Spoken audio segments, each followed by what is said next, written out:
Let's speak to Ariel Cohen. He's a senior fellow at the Atlantic Council. He's joining us from Washington, D.C. Thanks for speaking to us on Al Jazeera. So as we're hearing and reporting, Israeli media saying that a decision has been taken to respond to Gaza. What do you think that response is going to be? Well, it depends if this is a one-off event and who is really behind it.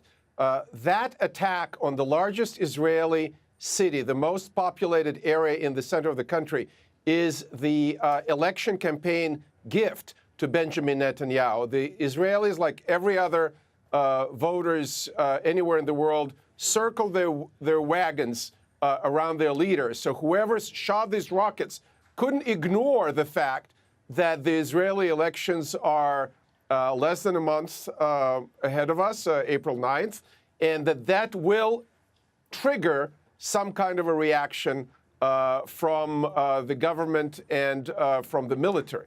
How this is going to affect the people of Gaza, who is suffering now for over 12 years under the Hamas rule, is another question. So whoever did that did not do any favors, not to the Israelis and not to the Palestinians. And we must say that at this point, the factions have denied any responsibility of these attacks into Tel Aviv. But let me ask you this: if Israel does strike, then judging by the past, we do expect a response by the Palestinian faction. So does this really have the potential to escalate?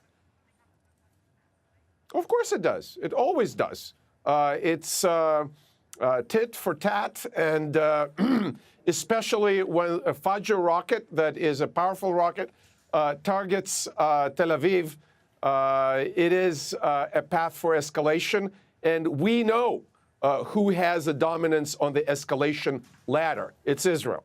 So this is, I don't want to call it a suicide mission, but it is a silly, silly way to pursue a path for political resolution, especially when the Egyptians were in Gaza trying to negotiate between the two parties. So whoever did that does not want a settlement between Hamas leadership in Gaza and Israel. And speaking of the Egyptians, as you're saying, they were just in Gaza. What is the Egyptian role right now in terms of pressuring factions in Gaza itself, or potentially the Israelis, of not escalating this further?